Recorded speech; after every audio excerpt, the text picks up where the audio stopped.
नमस्कार दर्शकों, आप सबका एक बार फिर से आह्वान में स्वागत है। मेरा नाम है सिमरन और मेरे साथ हैं राजयोगिनी ब्रह्मा कुमारी गीता दीदी। गीता दीदी, आपका हमारे शो में हार्दिक स्वागत है। Thank you. दर्शकों, जैसे कि आप जानते हैं कि हम यूथ से रिलेटेड प्रॉब्लम्स को ही डिस्कस कर रहे हैं, अपनी उसी प्रॉब्लम्स को डिस्कस करते हुए या फिर उसी प्रश्नों का समाधान ढूंढते हुए हम आज के एपिसोड में भी उन्हीं प्रॉब्लम्स को ही डिस्कस करेंगे। तो आज भी हमारे साथ प्रश्न है, हमारे साथ हमारे दर्शकों के प्रश्न हैं। तो दीदी चलिए अब हम अपने आज के एपिसोड का एक नया प्रश्न शुरू करते हैं, जो किया है प्रियंका जी ने। वो गोवा से हैं। वो कहती हैं कि वो बीटेक सेकेंड ईयर की स्टूडेंट हैं और पार्ट टाइम जॉब भी करती हैं। वो एक बहुत ही रिस्पेक्टफुल और एक बहुत ही वेल डेवलप्ड फैमिली से बिलोंग करती हैं, लेकिन गोवा में उन्हें एक बहुत बुरी लत लग गई है। वो एक ड्रग एडिक्टेड गर्ल हो चुकी हैं। अब वो कहती हैं कि ड्रग्स उनकी लाइफ बन चुकी हैं। अब ऐसा लगता है कि अगर वो ड्रग्स नहीं लेंगी तो वो जी नहीं पाएंगी। वो काफ़ी शर्मिंदा भी हैं, क्योंकि जैसे कि हमने कहा पहले, उन्होंने लिखा हुआ था कि वो एक बहुत ही रिस्पेक्टफुल फैमिली से बिलोंग करती हैं। तो अभी वो ये इस बात से शर्मिंदा हैं कि अगर उनके पेरेंट्स को ये बात पता चल गई तो वो उन्हें अपनाने से मना कर देंगी। तो अभी उन्होंने ये सवाल किया है कि मैं छोड़ना तो चाहती हूँ लेकिन मैं छोड़ नहीं पा रही हूँ। तो आप प्लीज़ मुझे बताइए कि मैं कैसे इससे छोड़ूँ। प्रियंका जी, आप इतने अच्छे परिवार से हैं, आप खुद कह रहे हैं, और आप बीटेक कर रहे हैं सेकेंड ईयर, माना आप पढ़ने में भी होशियार है, इंटेलिजेंट है, और साथ साथ जॉब भी कर रहे हैं, माना और भी अधिक आप सक्षम है, पढ़ाई भी कर रहे हैं, जॉब भी कर रहे हैं, और इतना सब कुछ होते हुए भी आप ऐसे संग में चले गए जिसने आपको ये बुरी लत लगा दी जी। उसके पीछे आपका समय भी जाता है, मन भी कमज़ोर होता है, क्योंकि ये आदतें ऐसी हैं कि वो हमें परवश बना देती हैं। हम उनके अधीन हो जाते हैं, उस पर आधारित हो जाते हैं। जैसा कि आप खुद ही कह रही हैं कि इसके बगैर मैं जी नहीं सकूंगी। तो आपको प्रश्न हो रहा है, माना ये चीज़ सही नहीं हुआ है। आपने जो अपने जीवन में ये किया है, व्यसन की आदत डाल के, ड्रग्स की आदत डाल के, आपने अपनी इतनी योग्यताओं पर पानी फेर दिया है। कितनी सारी आप में योग्यता है कि सौभाग्य से आप एक संपन्न और संस्कारी परिवार से। बहुत ऐसे युवा है समाज के अंदर जिसको ऐसी कोई छत्र छाया नहीं। आप तो भाग्यशाली है कि आप इतने अच्छे परिवार से हैं जी। और आप पढ़ भी रहे हैं, जॉब भी कर रहे हैं, माना आप टैलेंटेड हैं, आप में बहुत सारी क्षमता है, फिर आपने ये कैसे गंदी आदत डाल दी। तो पहले तो जिसके संग में, जिस वातावरण में ये बुरी आदत लगी है जी, आपको पहले ये संग छोड़ना होगा जी। इसमें बिल्कुल आप शर्म मत करिए, आप उस संग से हट जाइए जो आपके जीवन को बर्बाद कर रहा है, आपके भविष्य को नष्ट कर रहा है। और दूसरा, आजकल तो मेडिकल ट्रीटमेंट भी निकली है, आप कुछ अपना इलाज कराइए, कुछ उपचार करिए, ताकि आपको वो अर्ज ही ना हो घड़ी घड़ी वो दवाइयाँ लेने की। तो अगर आपका ये विल है, बहुत अच्छा, ये दृढ़ इच्छा है कि आपको इस बुरी आदत से छूटना है, तो आप छूट सकते हैं और अभी भी आप अपने आप को बचा सकते हैं। ये बहुत अच्छी बात है कि आपके अंदर अभी कम से कम ये इच्छा जागृत हुई है कि आप इस बुराई से कैसे बचें। तो मेडिकली भी आप ट्रीटमेंट लें, अपने विल पावर को भी मजबूत करें, अच्छे संग में रहें। ये सब आप बहुत जल्दी से शुरू कर दीजिए जी, ताकि यहाँ ही अटक जाए जी। तो प्रियंका जी, आपने सुना ना दीदी जी ने क्या कहा कि आपको दृढ़ता से काम लेना होगा। तो जैसे कि आपने कहा कि आपको लत लग गई है, तो उसके लिए आप मेडिकल साइंस ने बहुत सारे ऐसे अपने नए नए आविष्कार किए हैं जिनसे आपको काफ़ी ज़्यादा मदद मिलेगी। तो आप डॉक्टर्स को दिखाइए, क्योंकि दीदी ऐसा मैंने सुना है कि ये जो ड्रग्स हैं, अगर आप इन्हें एक बार लेना शुरू कर दें तो इसमें ऐसा होता है कि बहुत सारे लोगों की मृत्यु भी हो जाती है अगर उन्हें ये ना मिले। तो ये फिर भी उन्हें छोड़ना चाहते हैं, काफ़ी हिम्मत चाहिए इसके लिए। तो आप इसके लिए तो मैंने उसको मेडिकली ज़रूर गाइडेंस लेना होगा। बिल्कुल। जैसे आज वो प्रश्न पूछ रही है, ऐसे वो कोई भी अच्छे डॉक्टर के पास जा कर के सारी बात बताएं और मार्गदर्शन ले, और उनकी निगरानी में कैसे वो छोड़ना है और उसकी अवेज में हमें क्या लेना है, चाहे दवाई के रूप में या किस प्रकार से, वो सारा मार्गदर्शन लेकर के वो ज़रूर करे प्रयास। बहुत लोग छूट गए हैं, मुक्त हो जाते हैं। और एक बात मैं ऐड करना चाहूँगी कि अगर हम अपना साथ साथ थोड़ा स्पिरिचुअली भी अपने आप को कुछ इनपुट देते हैं तो हम एम्पावर होते हैं, हमारे अंदर विल पावर विकसित होता है और हम जल्दी से इस गलत आदतों से मुक्त हो जाते हैं। हमारे युवाओं को समझना चाहिए कि इतनी जो हमारे जीवन की एक ऊर्जा से भरी हुई अवस्था है, उनको हम क्यों गलत दिशा में बर्बाद करते हैं। कहीं ना कहीं हम देखते हैं कि युवा कोई ना कोई बात में अटक जाते हैं, कोई ना कोई बात में उसकी बुद्धि लटक जाती है और ज़िंदगी उसकी आखिर भटक जाती है। बिल्कुल, बिल्कुल। हाँ, तो ऐसी गलत बातों में क्यों फंस जाते हैं? क्यों नहीं अपने आप में, अपने जीवन के लिए, अच्छाइयों के बारे में, बेहतर भविष्य के लिए, अपने बेहतर चरित्र के लिए भी अपने अंदर वो एक सजगता, सतर्कता वो रखें। वो क्यों नहीं रखते हैं? वो एक जो विकास का एक कड़ी है, वो जैसे कि इनकी लुप्त हो रही है और उसी का परिणाम है कि कहीं ना कहीं वो फंस जाता है। या कोई व्यक्ति में फंस जाता है, गलत प्रवृत्ति में फंस जाता है, या इस प्रकार कोई ना कोई गलत ड्रग्स वगैरह की आदतों में वो फंस जाता है। और फिर एक युवा जो अपनी शक्तियों के आधार पर मुक्त स्थिति में होना चाहिए, वही एक परवश स्थिति में नजर आ रहा है। तो फिर भी अच्छी बात है प्रियंका जी कि आपने हमें यहाँ पूछा है। आप डॉक्टर से भी इतना खुल के बात करिए, मार्गदर्शन लीजिए। और मैं तो कहती हूँ कि आप लक्ष्य भी रखिए कि परिवार से आपका संपर्क संबंध थोड़ा बढ़े। हर थोड़े दिनों के बाद माता पिता से भी बात करें, एक दो छुट्टी मिलती है घर भी जाके आए, पॉसिबल हो तो किसी माँ को या पिता को या कोई भी घर में और हैं उनको भी बुलाइए, अपने साथ रखिए, ताकि उनकी कंपनी रहेगी तो एक सेफ्टी रहेगी, हम गलत संग में नहीं जाएंगे। बिल्कुल, कहीं ना कहीं वही बात आ जाती है कि हमारे संग का हमें बहुत ध्यान रखना होगा। और एक अकेलापन जो होता है ना कि भी परिवार से दूर है, अब वो आप अकेले रह रहे हैं कि हॉस्टल में रह रहे हैं, वो ज़्यादा क्लियर नहीं किया है प्रियंका जी ने। पर मैंने ये देखा है कि जब एक परिवार की छत्र छाया से हम दूर होते हैं तो अधिकतर ये केसेस होते हैं कि फिर वो जो एक संयम की दीवार होती है या हमारे जीवन की जो एक सुरक्षा बनी हुई होती है परिवार के सभ्यों के द्वारा, उससे हम बाहर हो जाते हैं।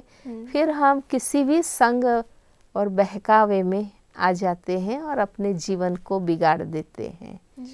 तो यहाँ हमें ये बात भी समझ में आ रही होगी कि परिवार के छत्र छाया और एक अनुभवी माता पिता का मार्गदर्शन जीवन में कितना ज़रूरी है।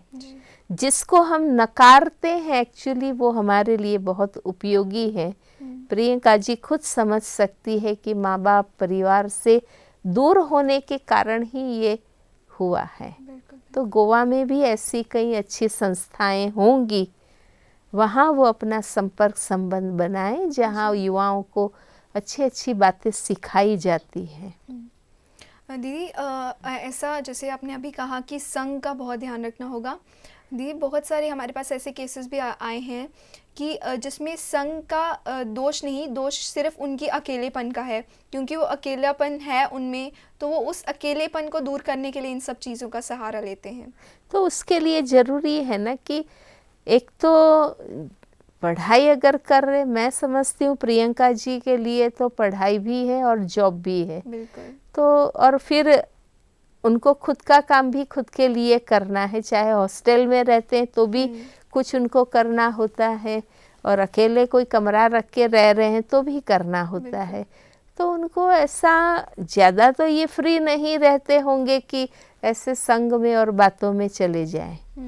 लेकिन जिस प्रकार का माहौल हम अपने आसपास देखते हैं, जिस प्रकार की फिल्में, टीवी प्रोग्राम्स के द्वारा जो बातें हम सुनते हैं, जानते हैं, माना कांस्टेंट जो इनपुट हो रहा है जी। अखबारों के द्वारा, टीवी के द्वारा, हमारे आसपास के लोगों के द्वारा, समाज के द्वारा, वो इतना नेगेटिव हो रहा है, और उसके सामने जी। जो हमें एक पावरफुल और सेफ करने वाला, अच्छा कैरेक्टर बनाने वाला, अच्छे संस्कार बनाने वाला, अच्छी आदतें डालने वाला जो एक इनपुट होना चाहिए नॉलेज का और या अच्छे माहौल के संग का, वो नहीं हो रहा है। इसलिए कोई ना कोई ऐसी अच्छी ज्ञान देने वाली या प्रवृत्ति करने वाली संस्थाओं से संपर्क बनाना ज़रूरी है। मैंने ऐसी कई संस्थाएं देखी है कि जहां उनके चरित्र निर्माण की, उनके विकास की भी बातें हैं, और साथ साथ उनके नैतिक और चारित्रिक मूल्यों के उजागर की प्रवृत्तियां भी वहां उसको कराई जाती हैं। तो ऐसा थोड़ा संग ज़रूरी है, और थोड़ा परिवार से अटैच रहने से भी, उनके साथ कम्युनिकेशन जारी रहने से भी सेफ्टी बनी रहती है, तो वो भी करें। बहुत बार ऐसा भी होता है कि कुछ लोग इन सब चीज़ों का उपयोग तब करते हैं जबकि वो सोचते हैं कि वो बहुत ज़्यादा डिप्रेस्ड हैं, तो वो तब इन सब का उपयोग करते हैं, तो उस डिप्रेशन से भी उनको बचना चाहिए। माना कोई भी चीज़ एकदम हाथ से बाहर हो जाए, फिर हम परिवार को याद करें या कोई अच्छी प्रवृत्ति या संस्था को याद करें, वो एक टू लेट हो जाता है कई बार। अगर शुरुआत से ही हम अपने आप को उसमें इंडल्ज करें, उसमें जुड़े लगें, तो मैं समझती हूँ कि इस प्रकार की विकृति जीवन में आने की मार्जिन ही नहीं रहेगी। जी। व्यक्ति के पास समय है, एनर्जी है, क्योंकि वो कमा रही है, माना पैसे भी है हाथ में। तो व्यक्ति जब पैसे हमारे हाथ में आते हैं और हमारे अंदर सेल्फ कंट्रोलिंग पावर नहीं है, या हमें अच्छाइयों के बारे में कोई इतनी अवेयरनेस नहीं है, तो ये तो होना ही है कि वो गलत संग में, गलत आदतों में, फिजूल खर्ची की दिशा में ही वो जाएंगे। जी। इसलिए केवल पढ़ना, केवल धन कमाना पर्याप्त नहीं, लेकिन खुद को संस्कारित करना वो भी आज बहुत ज़रूरी बात बन गई। जी, कैरेक्टर बिल्डिंग बहुत ज़रूरी है। ये तो ठीक है कि आप पढ़ाई कर रहे हैं, वो अपनी जगह है, आप जॉब भी करते हैं, ये तो बहुत ही अच्छा है कि आप पढ़ाई के साथ साथ जॉब भी कर रहे हैं। तो ऐसा नहीं है कि आप लोगों के पास फ्री टाइम नहीं होगा, मतलब फ्री टाइम तो होगा, लेकिन आप उसका अच्छे से उपयोग करें। जैसे कि दीदी ने कहा कि एक स्पिरिचुअल संस्था को ज्वाइन करें, या फिर कोई भी अच्छी संस्था जो आपको, नशा मुक्ति उद्योग काफ़ी ज़्यादा खुले हुए हैं, वहाँ जाके उन सबको ज्वाइन कीजिए। तो और मैंने ऐसे अभी ही एक समाचार में पढ़ा था कि ऐसे युवाओं का ही ग्रुप बना हुआ था कि जिन्होंने अपनी जेब खर्ची जो उनको मिलती है, वो पैसे जो है वो समझो गलत बातों में या ऐसे ही खा पी के उड़ाना या व्यसन फैशन करना, उसमें न करके उन्होंने आपस में ऐसा फाइनल किया कि हम रोज़ इसमें से 2 रुपया या 5 रुपया या 10 रुपया हम सेव करेंगे और जमा करेंगे, और उसी डिपॉजिट से, उसी जमा राशि से उन्होंने कई बुज़ुर्गों को यात्रा कराई, कोई अच्छे अच्छे स्थान पर उनकी विजिट कराई। तो मैं नहीं समझती हूँ कि टोटल युवा आज का नेगेटिव हो गया है। बिल्कुल आपको अपने आसपास भी अच्छे युवा मिलेंगे, जी। पर हम सीखना चाहें, इस प्रकार का बनना चाहें, तो हमें कई अच्छे अच्छे युवा दिखाई देंगे। जी। कई अपना टाइम निकाल के गरीब बच्चों को पढ़ाते हैं, बुजुर्गों को मदद करते हैं। कोई ज़रूरी नहीं है कि हमारे पास पैसा है तो हम व्यसन फैशन में, नाच गान में या क्लब्स में या इस जी। प्रकार से हम खर्च करें। बिल्कुल बिल्कुल। तो हम तो ये कहना चाहेंगे कि प्रियंका जी, आप पढ़ाई भी कर रहे हैं, जॉब भी कर रहे हैं, तो आपको जो पैसा मिलता है आप उसको कहीं अच्छी जगह पे उसका उपयोग कीजिए, क्योंकि आप उससे दुआओं के पात्र बनेंगे। और ऐसा कहा गया है कि जहाँ पे दवाइयाँ काम नहीं करती वहाँ पे दुआएं काम आती हैं। तो उन सभी दुआओं को भी जमा कीजिए। हाँ, जैसे दीदी ने कहा कि अपने लाइफस्टाइल को भी चेंज कीजिए। लेकिन दीदी ये भी बात होती है कि जैसा कि आपने कहा कि अपनी लाइफस्टाइल को चेंज कीजिए, लेकिन आज के युवा का लाइफस्टाइल यही है कि खाना पीना मौज मस्ती की बस। क्योंकि हमारे जो फ्रेंड्स हैं या फिर जो भी फ्रेंड सर्कल है उसमें अगर रहीं तो उसमें ये होता है कि अगर आप वैसा लाइफस्टाइल नहीं अपनाएंगे तो वो कहेंगे ये तो बहन जी टाइप है, आंटी है, या फिर कुछ बहुत से ऐसे सामने आते हैं जो वर्ड्स वगैरह। तो उसके चलते वो कहीं ना कहीं फ्रेंड्स उनसे दूर हो जाते हैं, हमसे दूर हो जाते हैं। तो वो चीज़ भी हमें लोनलीनेस को फील कराती है कि हाँ, कहीं ना कहीं हमें अकेलापन महसूस होता है। तो उसके लिए आप उनको क्या कहना चाहेंगे? देखिए, ऐसे लोग अगर हमसे दूर हो जाते हैं तो वो अच्छा ही है जी। क्योंकि हमें उनसे गलत सीख के अपने जीवन को बर्बाद नहीं करना है। लेकिन जैसे मैंने कहा कि कुछ युवाएं अच्छे भी हैं जो ऐसे सकारात्मक और रचनात्मक प्रवृत्तियां करते हैं। अगर थोड़ा हम अपनी नज़र को आसपास दौड़ाएंगे तो ऐसे साथी भी हमें मिल जाएंगे जी। कि जिनके संग में हम अच्छी बातें सीखेंगे, अपने धन साधन समय को हम सफल कर सकेंगे। जी। भले मेजॉरिटी युवा आज के समय के प्रभाव में आकर इस प्रकार का जीवन जीते हैं, जैसा आपने कहा कि खाना पीना मौज बिल्कुल, मस्ती बिल्कुल। व्यसन जी। फैशन, उसी को आधुनिकता वो समझ रहे हैं। पर एक मेजॉरिटी जो है वो मेजॉरिटी के कारण राइट है ऐसा तो हम नहीं कह सकते ना। जी। गलत बातों में भी तो मेजॉरिटी हो जाते हैं। बिल्कुल। तो ज़रूरी नहीं है कि हम ऐसी बातों को फॉलो करें। जी। हम समझ तो सकते हैं ना कि भी राइट क्या है, रॉन्ग क्या है। बिल्कुल।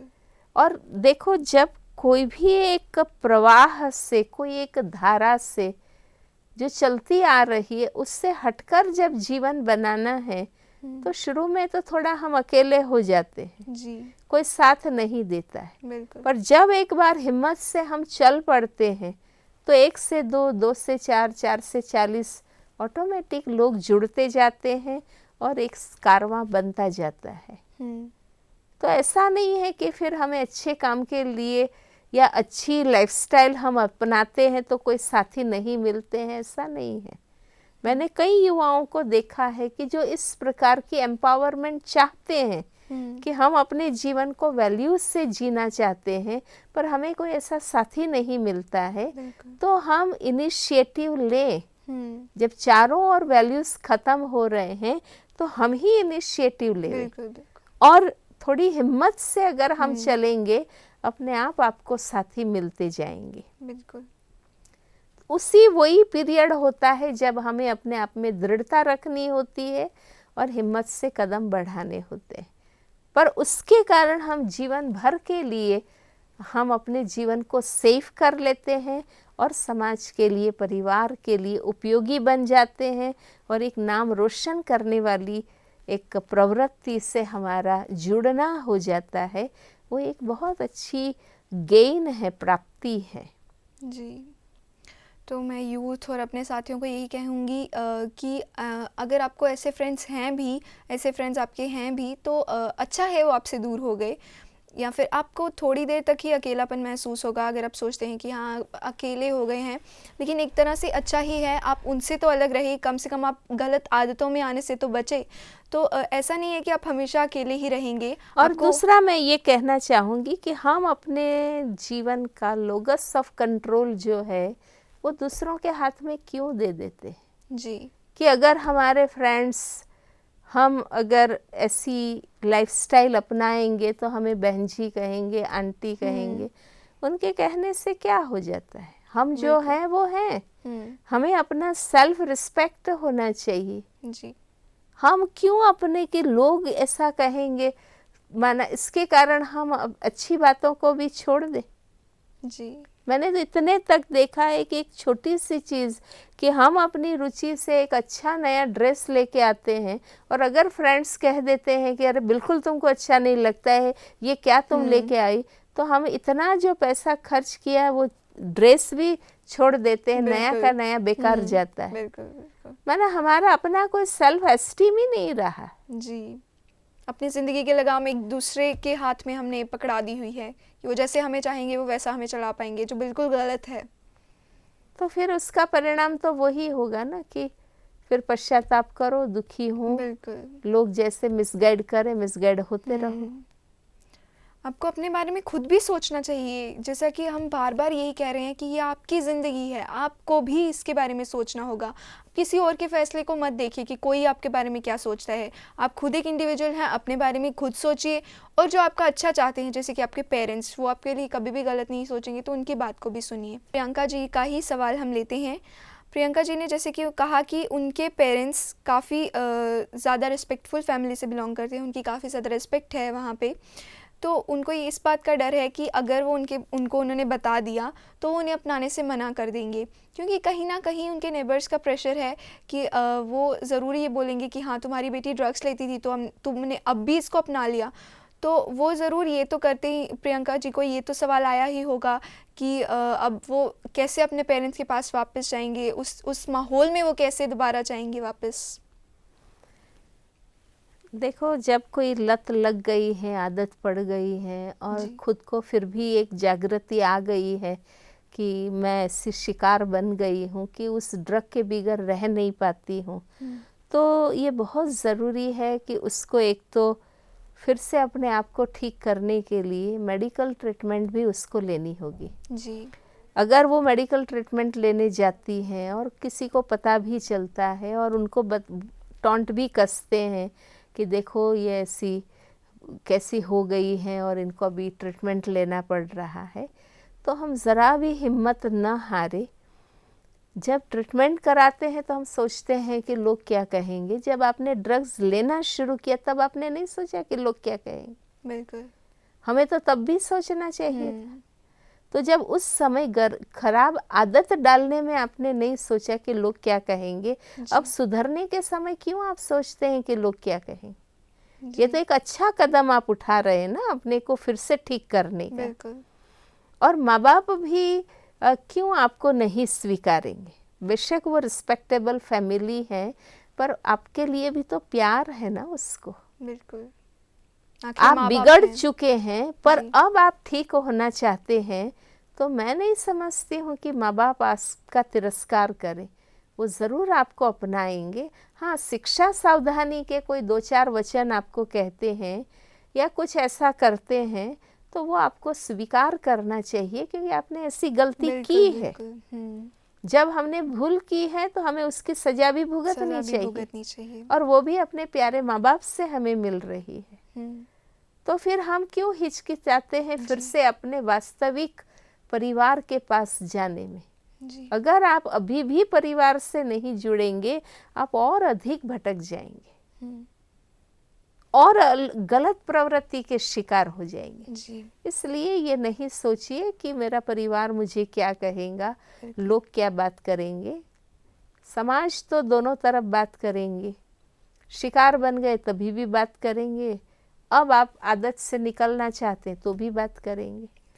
इसलिए हमें अपना खुद निर्णय करना है कि नहीं, अब जो मैं कर रही हूँ वो सही करने के लिए तैयार हुई हूँ, तो मुझे उसमें हिचकिचाना नहीं है, बिल्कुल हिम्मत से आगे बढ़ना है। बहुत ही सुंदर दीदी जी ने बताया कि आपको बिल्कुल भी हिचकिचाना नहीं है। अगर आपने कुछ गलत किया था तो उसका परिणाम से आपको डरना नहीं चाहिए, क्योंकि अब उस समय अगर आप नहीं घबराए तो अब क्यों घबरा रहे हैं? अब तो आपको अपने पेरेंट्स के पास ही जाना है। तो ऐसा नहीं है कि आपके पेरेंट्स आपको अपनाएंगे नहीं, हाँ थोड़ा बहुत डांट डपट तो करेंगे ही, लेकिन हाँ वो आपको अपनाएंगे ज़रूर। तो प्लीज़ अपने पेरेंट्स के पास ज़रूर जाइए और उसके बाद आप डॉक्टर को भी दिखाइए, क्योंकि ये एक बहुत ही गंभीर समस्या है। तो आप अपने पेरेंट्स के पास तो ज़रूर जाइए, क्योंकि वो आपको ज़रूर अपनाएंगे। ये मत सोचिए कि लोग क्या कहते हैं, क्योंकि लोगों का काम है कहना, लेकिन आपको अपनी ज़िंदगी अपने तरीके से जीनी है, एक अच्छे तरीके, एक सभ्य तरीके से जीनी है। तो आप अपने पेरेंट्स के पास जाइए, उन्हें बताइए अपनी प्रॉब्लम्स, और हम आशा करते हैं कि वो लोग आपकी बात सुनेंगे। तो चलिए अब हम अपने प्रोग्राम का अंत यहीं पे करते हैं, कल फिर इसी समय मिलतेंगे, और दीदी से भी हम आज्ञा लेते हैं। चलिए दीदी, आप धन्यवाद, आपने हमें इतना अच्छा समाधान दिया, और प्रियंका जी को भी इतना अच्छा समाधान दिया। और चलिए दर्शकों, अब आपसे इजाज़त लेते हैं।